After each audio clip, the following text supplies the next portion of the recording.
قال رسول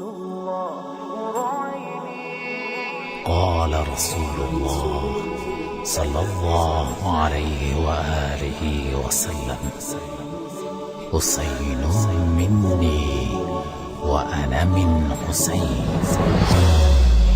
قال رسول الله نور عيني حسين مني أنا من حسيني حسين مني أنا من حسيني حسين مني أنا من حسيني. لا حول ولا قوة إلا بالله العلي العظيم. أعوذ بالله من الشيطان اللعين الرجيم. بسم الله الرحمن الرحيم. الحمد لله رب العالمين والصلاة والسلام والتحية والإكرام على النبي الأمي المكي المدني القرشي الهاشمي الأبتهي الرسول المسدد والمحمود الأحمد والمصطفى الأمجد أبي القاسم محمد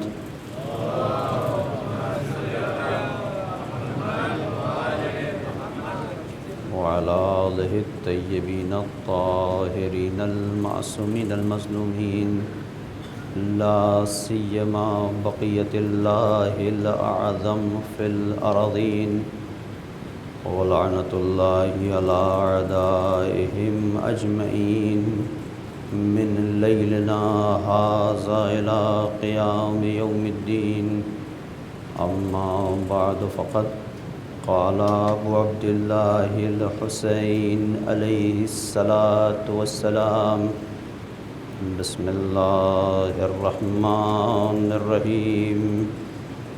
ألا ترون أن الحق لا يعمل به وأن الباطل لا يتناهى عنه ليرغب المؤمن في لقاء ربه حقا حقا، فإني لا أرى الموت إلا السعادة والحياة مع الظالمين إلا برما.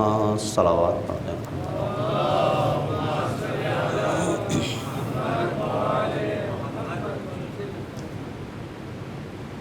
کافی وقت ہو چکا ہے اور یہ جو مجالس کا سلسلہ تھا اس کی نویں مجلس ہے.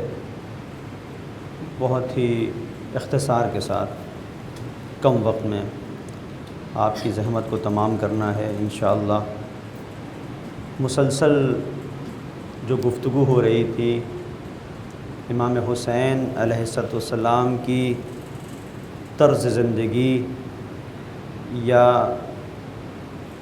آپ کی لائف اسٹائل کے سلسلے سے، اب تک ہم نے آپ کی خدمت میں عرض کیا کہ آج کی اس دنیا میں کہ جو مادیت کی طرف بھاگ رہی ہے، ہر ایک اپنے فائدے کے بارے میں سوچ رہا ہے، دوسرے کی فکر نہیں ہے.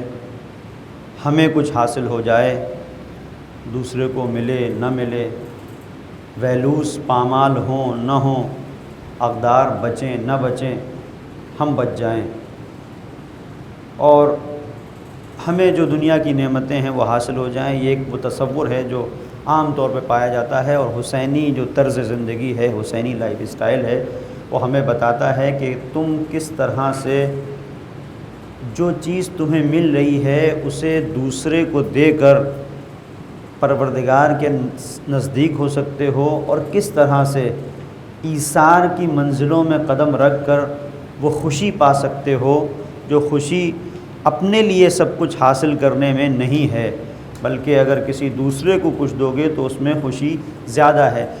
اس کے سلسلے سے ہم نے مختلف سٹیپس تھے جنہیں آپ کی خدمت میں عرض کیا کہ انسان کے وجود کے اندر دل کا زندہ رہنا ضروری ہے، اس کے بعد حریت کی گفتگو ہوئی، آزاد ہونا چاہیے انسان، اگر وہ ساری چیزیں آپ کے ذہن میں ہیں۔ آزادی اور حریت کے بعد جو ہم نے جس چیز سے گفتگو کی وہ انسان کے وجود کے اندر پائی جانے والی بصیرت ہے، جو آخری گفتگو تھی کل کی۔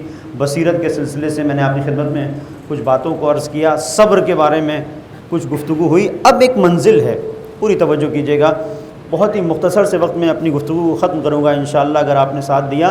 تو اب یہاں پر ایک منزل یہ ہے کہ یہ جتنی بھی چیزیں آپ نے بیان کی حسینی لائف اسٹائل کے سلسلے سے، چاہے وہ دل کا زندہ رہنا ہو یا حریت و فریڈم ہو، آزادی ہو، یا صبر ہو، یا بصیرت ہو، یا جہاں پر وفا کا تذکرہ ہے، یہ ساری چیزیں امام حسین علیہ السلام جب نکل رہے ہیں تو یہ بیان کر سکتے تھے کہ میں انسانی ویلوز کو زندہ کرنے کے لیے نکل رہا ہوں، یہ بیان کر سکتے تھے، لیکن مولا نے جو بیان کیا وہ کیا ہے؟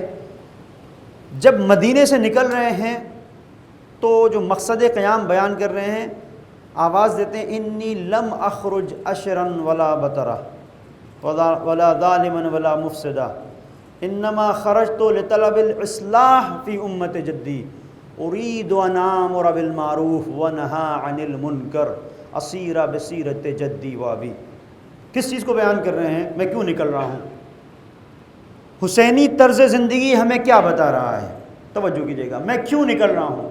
میں نکل رہا ہوں کہ کوئی شر نہ پھیلے، میں شر پھیلانے کے لیے نہیں نکل رہا ہوں، شر انگیزی کے لیے نہیں نکل رہا ہوں۔ انی لم اخرج اشرا ولا بطرا، ہوائے نفسانی کے لیے نہیں نکل رہا ہوں، خواہشات نفسانی میں اسیر ہو کے نہیں نکل رہا ہوں، نہیں، خواہشات نفسانی سے بہت دور ہے کربلا اور حسین کا پیغام۔ توجہ کیجیے گا، شر انگیزی کے لیے نہیں نکل رہا ہوں، خواہشات نفسانی کے لیے نہیں نکل رہا ہوں۔ انی لم اخرج اشرا ولا بطرا ولا ظالما، ظلم حسین کے اس مقصد قیام کا حصہ ہو نہیں سکتا۔ ظاہر ہے حسین نے بھی اعلان کیا ہے کہ میں ظلم کے تمام تر ان راستوں سے اپنے آپ کو الگ کر رہا ہوں کہ جہاں پر بھی ظلم ہوتا ہے اور مظلوم کو ستایا جاتا ہے، حق مارا جاتا ہے۔ انی لم اخرج اشرا ولا بطرا ولا ظالما ولا مفسدا، اور نہ فساد کے لیے نہیں نکل رہا ہوں۔ اس کے بعد فرماتے ہیں انما خرجت لطلب الاصلاح فی امت جدی، میں اپنے جد کی امت کی اصلاح کے لیے نکل رہا ہوں۔ اريد ان آمر بالمعروف، میں امر بالمعروف کرنا چاہتا ہوں، ونہى عن المنکر، اور منکرات سے، برائیوں سے لوگوں کو روکنا چاہتا ہوں۔ اسیرا بسیرت جدی، اپنے جد کی سیرت کو قائم کرنے کے لیے نکل رہا ہوں۔ وہ ابھی، اس کے بعد فرمایا اور اپنے بابا کی سیرت کو۔ تو جو قیام واضح ہوتا ہے، جو مقصد قیام امام حسین علیہ السلام کے خطبات کی روشنی میں مختلف جگہیں ہیں جہاں پر میں نے آپ کی خدمت میں مختلف امام کے کلمات کو، ارشادات کو آپ کی خدمت میں عرض کیا کہ جن میں سے ایک منزل وہاں پر ہے کہ جہاں فرماتے ہیں الا ترون ان الحق لا یومل بہ، جس کے ذیل میں مسلسل گفتگو ہو رہی ہے، اس کو چھوڑتے ہوئے اس منزل پر کہ جہاں امام بیان کر رہے ہیں کہ میں کیوں نکل رہا ہوں۔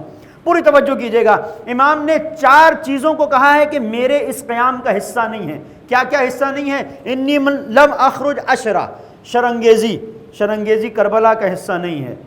انی لم اخرج اشرا ولا بطرا، ہوائے نفسانی، یہ کربلا کا حصہ نہیں ہے۔ تو انی لم اخرج اشرا ولا بطرا ولا ظالما، ظلم کربلا میں نہیں پایا جائے گا، ولا مفسدہ، فساد نہیں پایا جائے گا۔ اس کا مطلب یہ ہے کہ امام حسین نے ان 4 چیزوں سے اپنے قیام کو الگ کیا ہے۔ اب 4 چیزیں وہ ہیں کہ جو اس کربلا کے قیام کا حصہ ہیں۔ وہ کیا ہیں؟ اريد ان آمر بالمعروف، میں امر بالمعروف کرنا چاہتا ہوں، وانہی عن المنکر، نہیں عن المنکر کرنا چاہتا ہوں، اسیرا بسیرت جدی، اپنے جد کی سیرت کو قائم کرنا چاہتا ہوں، وہ ابھی، اور اپنے بابا کی سیرت کو قائم کرنا چاہتا ہوں۔ یعنی 4 چیزیں کربلا میں نہیں ملیں گی، 4 چیزیں کربلا میں ملیں گی۔ ظلم کربلا میں نہیں، فساد کربلا میں نہیں، ہوائے نفسانی کربلا میں نہیں، خواہشات نفسانی، ڈیزائر، یہ سارے مسائل یہ کربلا میں نہیں، اور اس کے ساتھ ساتھ جو امام نے بیان کیا شر انگیزی کربلا میں نہیں۔ تو اب اگر ہمیں یہ دیکھنا ہے، پوری توجہ کیجیے گا، اب اگر ہم یہ چاہتے ہیں کہ دیکھیں کہ ہماری آزاداری وہ آزاداری ہے کہ نہیں، کہ جو حسین کا مقصد تھا، تو دیکھنا پڑے گا وہ چیزیں ہمارے یہاں پائی جا رہی ہیں کہ نہیں، کہ جن کے لیے حسین نکلے تھے۔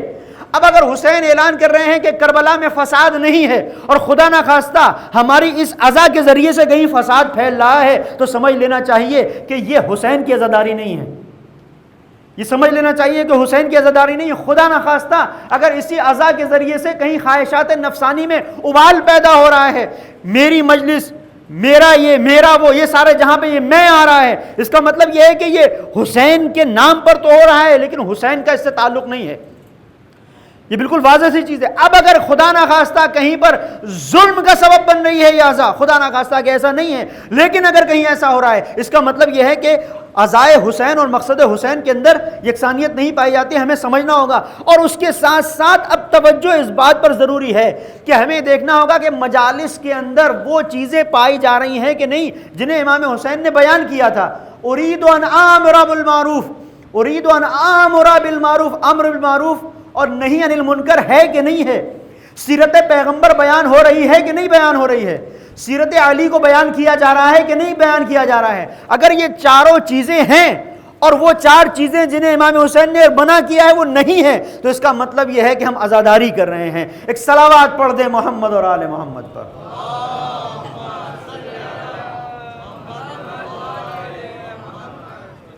اب محسوس کیجئے گا، اب یہ جو امام حسین علیہ السلام نے الگ الگ چیزوں کو بیان نہیں کیا کہ میں ویلوس کو زندہ کرنے کے لیے نکل رہا ہوں، بلکہ کہا اسیرہ بسیرت جدی، پوری توجہ۔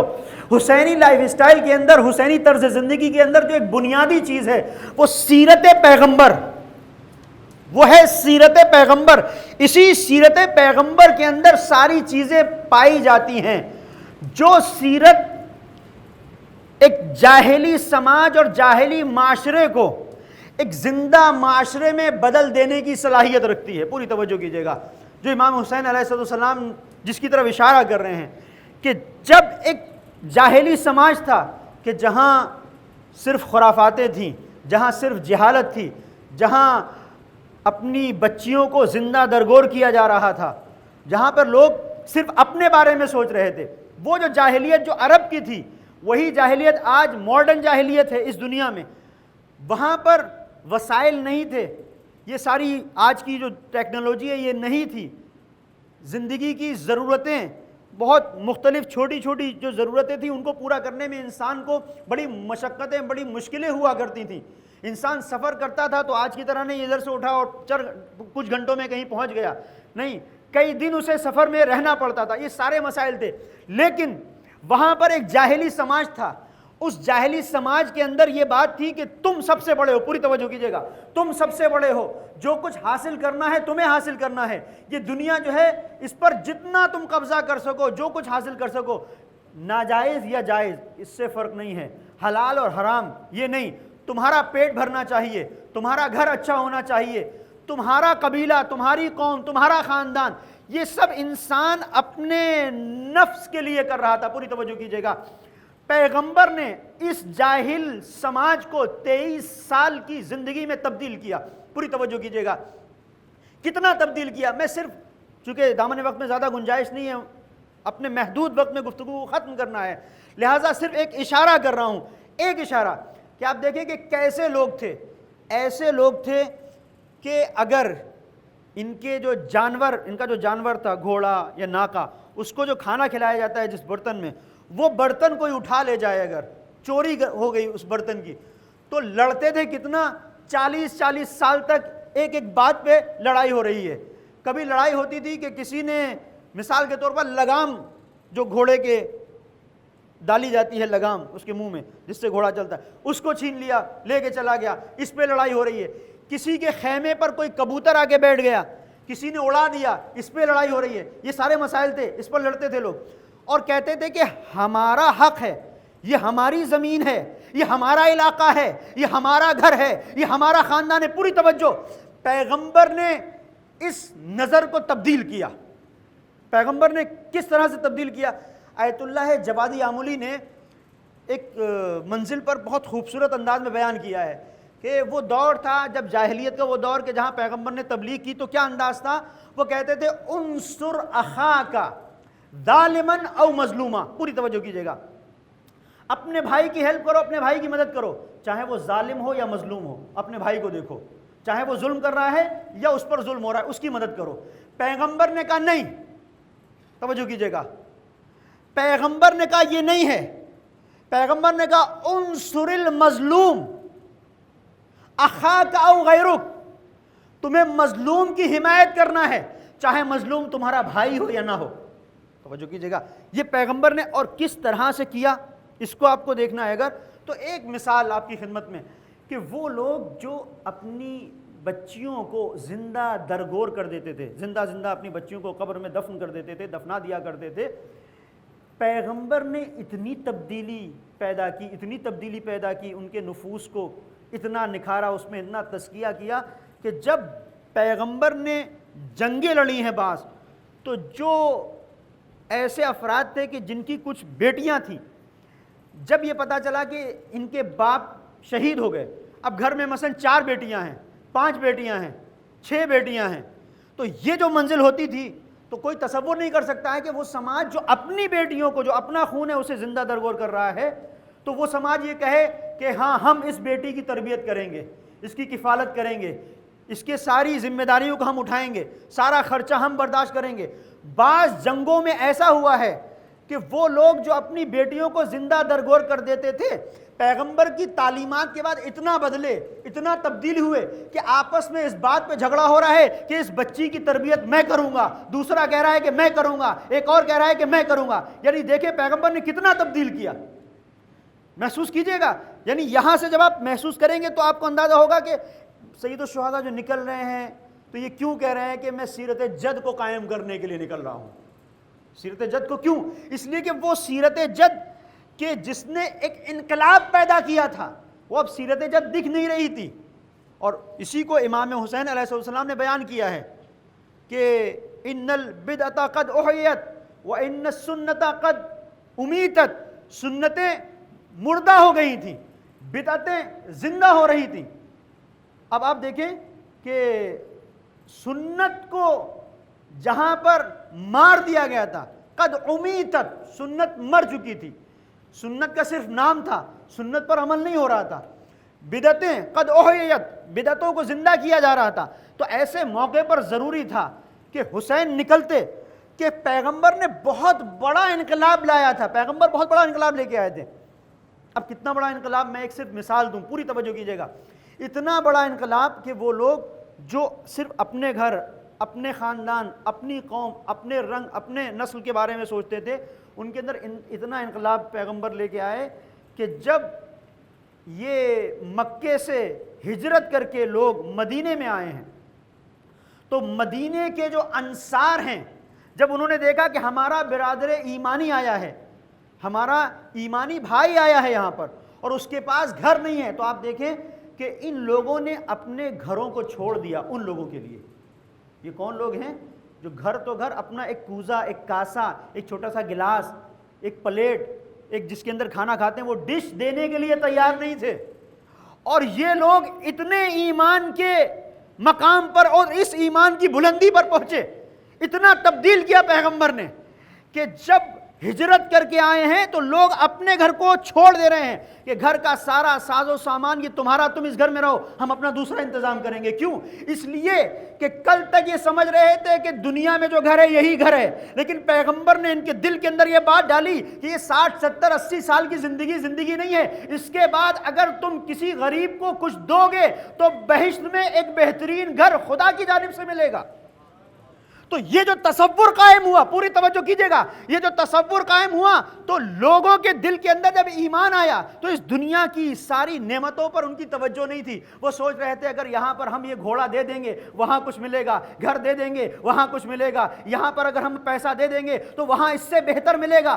تو یہ جو چیز تھی لوگوں کے دلوں کے اندر، پوری توجہ کیجئے گا، تو سیرت پیغمبر کی ایک جھلکی میں نے آپ کی خدمت میں پیش کی۔ ایک ہلکا سا ایک عکس ہے سیرت پیغمبر کا کہ جہاں پیغمبر نے اتنی تبدیلی پیدا کی، تو اس تبدیلی کو ہم نے، پوری توجہ، اس تبدیلی کو ہم نے کہیں پر بھی حسینیت کے علاوہ نہیں دیکھا کہ کسی نے سیرت پیغمبر کے اس انداز کو باقی رکھا ہو۔ ہاں 1400 سال گزر جانے کے بعد بھی جب ہم نے دیکھا کہ نجف سے کربلا تک کی جو واک ہوتی ہے تو اس میں ہم نے وہی انداز دیکھا کہ جہاں پیغمبر نے ایک انقلاب پیدا کیا تھا، لوگ اپنے گھروں کو دوسروں کو دے رہے تھے، اور حسین نے اسی سیرت پیغمبر کے مجسم پیکر کو لوگوں کے سامنے پیش کیا کہ یہ نجف سے لے کر کربلا تک کی جو واک ہے یہ بتا رہی ہے کہ سیرت پیغمبر چاہے مسلمانوں کے درمیان نہ ہو لیکن جو حسین کے ماننے والے ہیں وہ اس پر عمل کر رہے ہیں۔ اور اگر سمجھ میں نہیں آتا تو آؤ دیکھو، کوئی اپنے لیے کوئی گھر تلاش نہیں کر رہا ہے، نہ کوئی اپنے لیے کھانا تلاش کر رہا ہے، نہ پانی تلاش کر رہا ہے، ہر ایک یہ کہہ رہا ہے یہ گھر ہمارا تھا لیکن اب تمہارا ہے، یہ کھانا تم کھاؤ، یہ پانی تم پیو۔ اس کا مطلب یہ ہے کہ حسین ایک شہید کربلا کا نام نہیں ہے، محافظ انسانیت کا نام ہے، محافظ رسالت کا نام ہے۔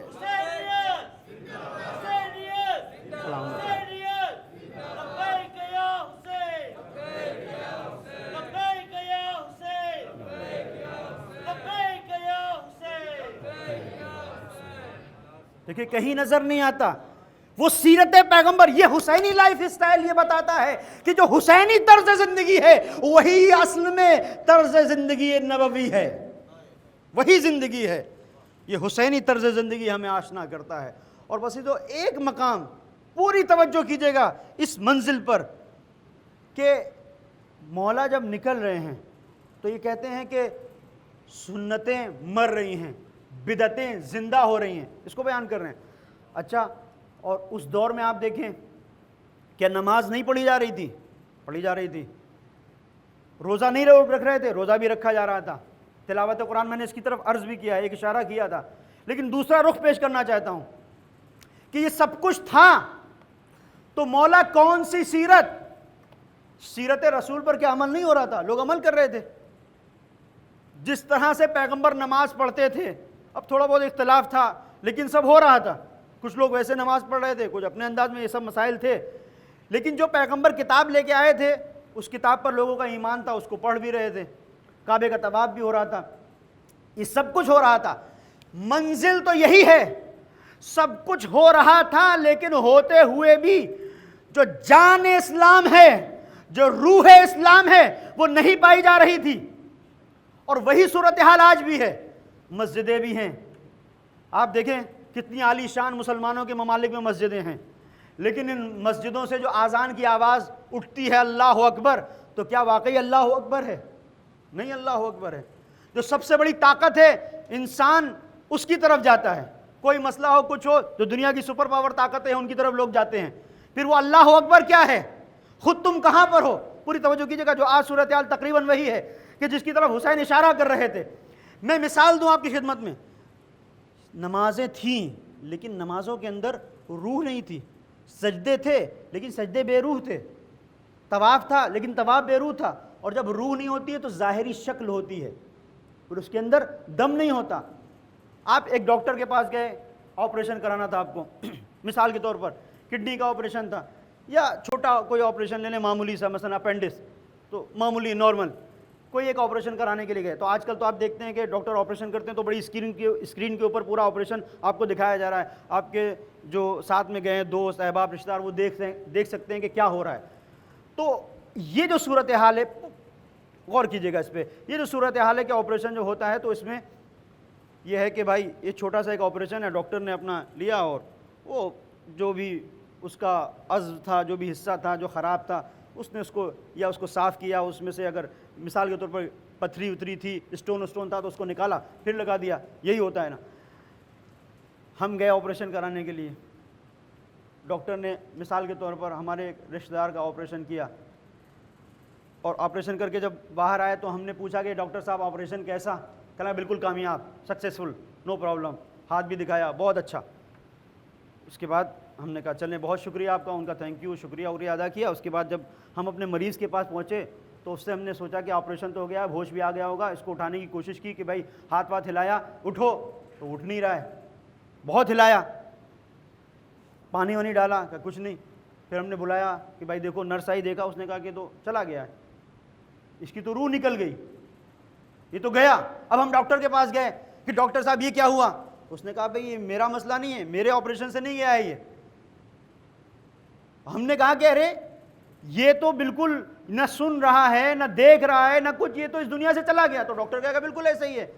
جب اس کی روح نکل گئی، ہارٹ فیل ہو گیا، تو اب یہ نہ سنے گا اور نہ دیکھے گا نہ کچھ کہہ سکے گا. توجہ کیجیے گا، ڈاکٹر یہ کہہ رہا ہے کہ یہ میری کوئی مشکل نہیں ہے اس کے اندر. آپ دیکھیں کسی اور وجہ سے، کوئی اور ریزن تھا، میں نے اپنا آپریشن جو تھا بالکل وہ سکسیسفل رہا اور بالکل اچھے سے کیا جیسا کرنا چاہیے تھا. جہاں پہ کٹ لگانا چاہیے تھا وہاں پہ کٹ لگایا، جو نس کاٹنی چاہیے تھی وہ نس کاٹی، جس طرح سے جو برابر ہو سکتا تھا. جو ایکسپرٹ ہیں جتنے بھی، کسی کے پاس چلے جاؤ، اور میرا یہ مثال کے طور پر یہ سی ڈی اس نے دے دی ہے USB میں کر کے دے دیا ڈیوائس میں کہ یہ آپریشن کا پورا یہ ویڈیو ہے، دکھاؤ کسی کو کہ میں نے کچھ غلط کیا ہو، پورا برابر. یہ جس وجہ سے مرا مجھے نہیں پتا، وہ ڈاکٹر بتائیں گے دیکھ کے، لیکن میں نے اپنا سب برابر سے کیا. اب ہم کہیں کہ صاحب آپ نے آپریشن تو بڑا اچھا کر دیا اور برابر کر دیا، ٹھیک ہے، آپ نے کڈنی وڈنی سب برابر جو اس نے اسٹون تھا نکال دیا یا پھر اپنی جگہ پر کر دی، لیکن ہم کیا کریں؟ یہ نہ بول رہا ہے، نہ یہ ہاتھ ہلا رہا ہے، نہ اس کی آنکھیں کھل رہی ہیں، یہ کچھ بھی نہیں. ڈاکٹر کہے گا بھائی سیدھی سی بات ہے، جب روح نہیں ہے، پوری توجہ، تو روح نہیں ہے تو کان صحیح ہیں لیکن سنیں گے نہیں، آنکھیں ہیں لیکن دیکھیں گی نہیں، ہاتھ ہے لیکن ہلے گا نہیں. اب یہی منزل تھی. حسین بتا یہ رہے تھے کہ یہ ساری چیزیں ہیں، نماز ہے لیکن روح نہیں ہے، سجدہ ہے لیکن روح نہیں ہے، زکوٰۃ ہے لیکن روح سے خالی ہے. جب یہ ساری چیزیں ہوں گی، جہاد بھی ہوگا لیکن بے روح ہوگا، تو نتیجہ یہ ہوگا کہ یہ ساری چیزوں سے جب روح نکل جائے گی تو کھوکھلی عبادتیں ہوں گی، یہ بلندی پر نہیں جائیں گی، یہ انسان کو کمال تک نہیں پہنچائیں گی. لہذا ضرورت تھی ایک ایسے سجدے باروح کی جو حسین کریں تو نمازوں میں روح آ جائے، حسین کریں تو سجدوں میں روح آ جائے، حسین کریں تو قرآن میں روح آ جائے. اب جو لوگوں نے تلاوت کی قرآن کی تو روحانی تلاوت تھی، اب جو سجدے کیے تو روحانی سجدے تھے. اور یہی وجہ ہے کہ 1400 صدیاں گزر جانے کے بعد جب ایک بوڑھے انسان نے رب کی بارگاہ میں وہ سجدہ کیا جو حسین نے کیا تھا، تو صدی کا سب سے بڑا انقلاب دنیا میں آیا اور اس نے آواز دی اللہ اکبر. نہ ہم ویس کے ساتھ ہیں نہ ایس کے ساتھ ہیں، ہم خدا کو سب سے بڑا مانتے ہیں، اور یہی کربلا ہے.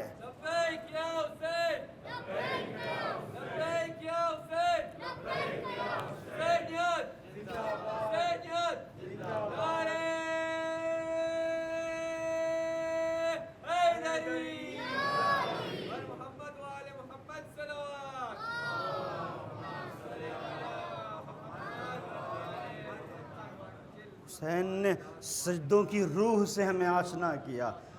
جہاں سجدہ ہے تو اب رب کے سامنے سجدہ کر دیا تو کسی ظالم کے سامنے یہ سر جھک نہیں سکتا ہے. یہ حسین آواز دے رہے ہیں. بس عزیزوں، بہت میں نے اختصار کے ساتھ آپ کی زحمت کو میں نے تمام کیا. سیرت پیغمبر، کاش کے دامن وقت میں گنجائش ہوتی تو عرض کرتا. سیرت پیغمبر یہ وہ منزل ہے کہ آج بھی حسین آواز دے رہے ہیں.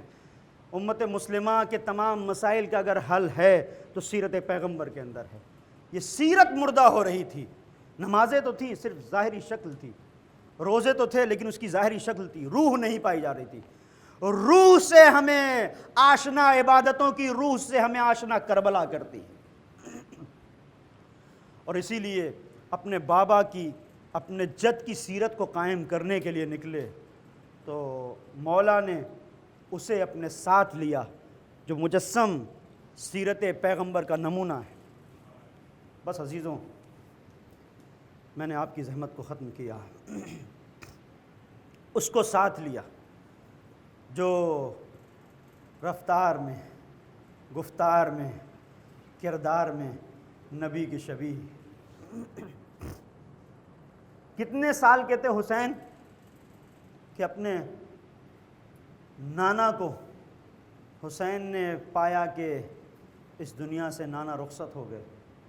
7 سال کا کل سن تھا. عزیزو، یہ نفسیات ہوتے ہیں کہ بچے اپنے نانا سے، اپنے دادا سے بہت مانوس ہوتے ہیں.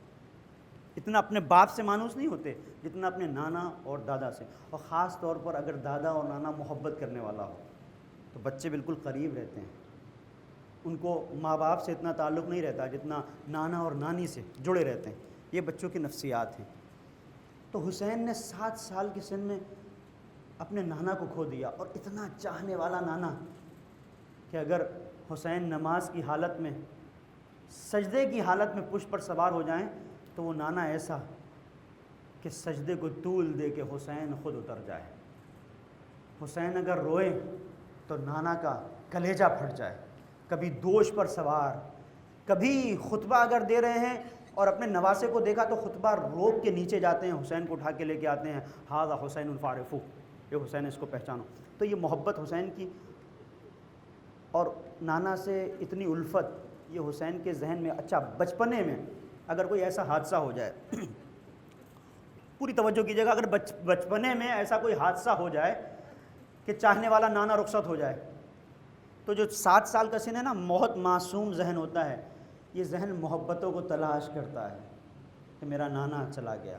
یہ 7 سال کا سن تھا حسین کا، اور حسین کی نظریں نانا کو ڈھونڈا کرتی تھیں.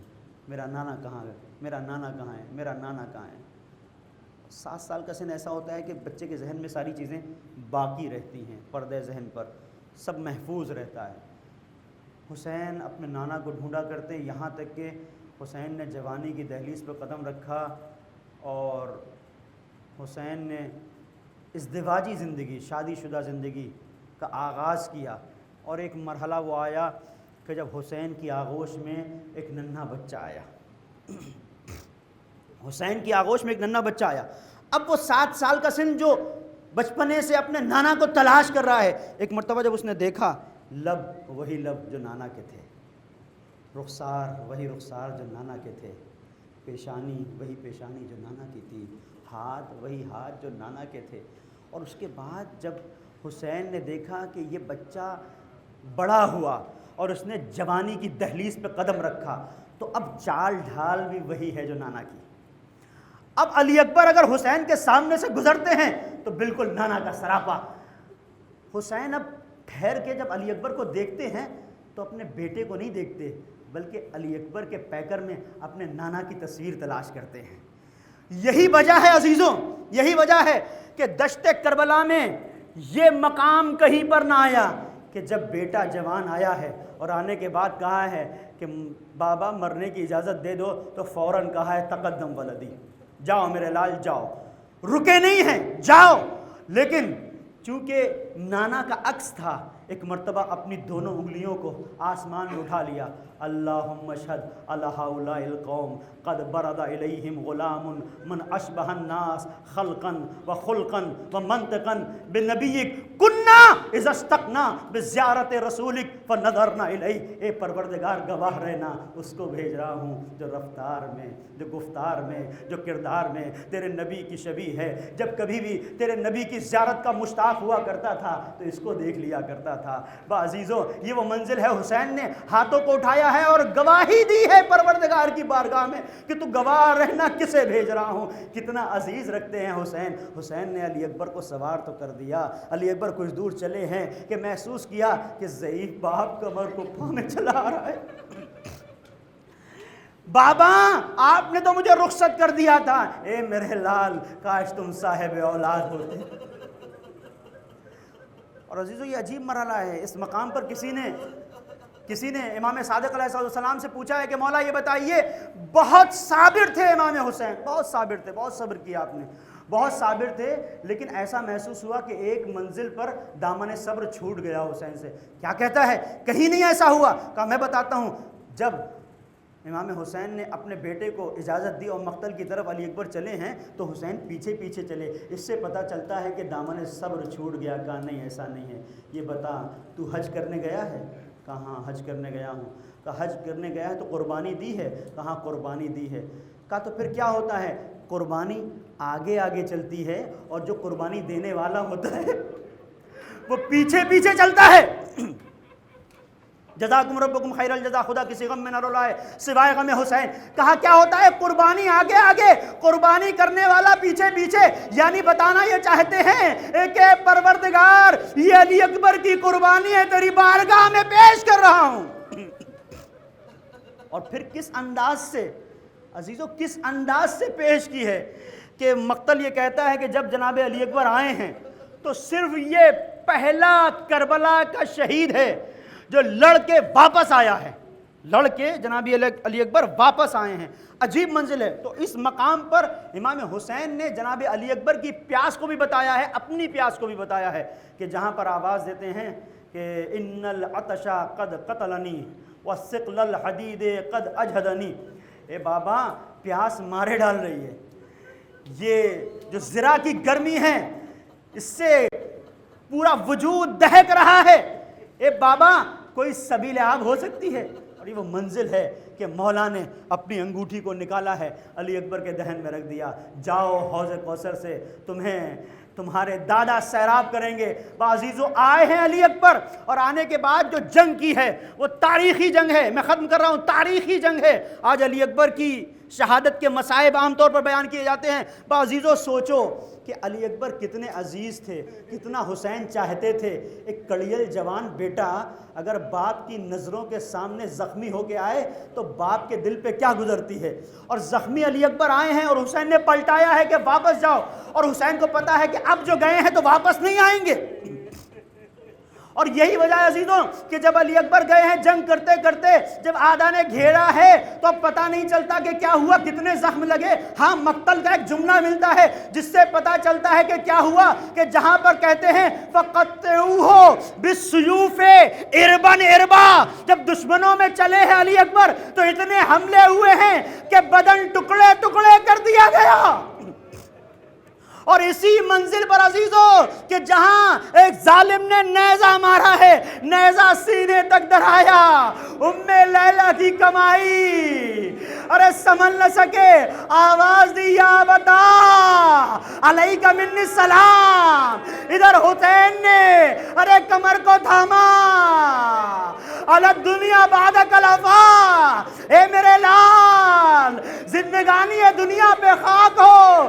ادھر اکبر نیزے کی ینی سینے میں نیزے کی ینی سینے میں چبھی ہوئی ہے اور پورا نیزہ سینے میں گڑا ہوا ہے۔ اب ایک جوان کڑیل جوان عزیزو ایڑیاں رگڑ رہا ہے۔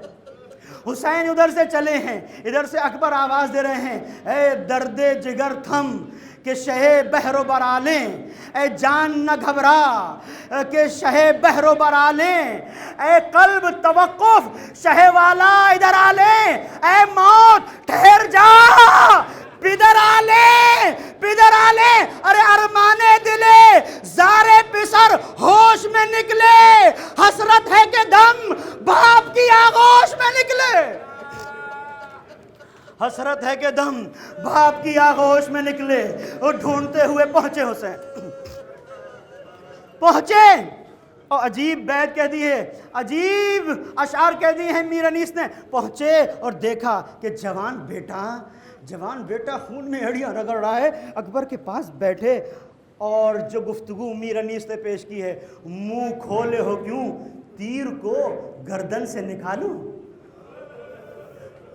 منہ کھولے ہو کیوں تیر کو گردن سے نکالوں، گر درد نہ ہو ہاتھوں کو بازو سے سنبھالوں، اور گرتا ہے پہاڑ اس کو میں کس طرح سے ٹالوں، اور یہ شعر دیکھیے گا، گرتا ہے پہاڑ اس کو میں کس طرح سے ٹالوں، ارے مرتے اسے دیکھوں جسے آغوش میں پالوں، مرتے اسے دیکھوں جسے آغوش میں پالوں، ارے بہ بہ کے لہو میں جگر آتا ہے تمہارا، ارے سینے سے کلیجہ نظر آتا ہے تمہارا۔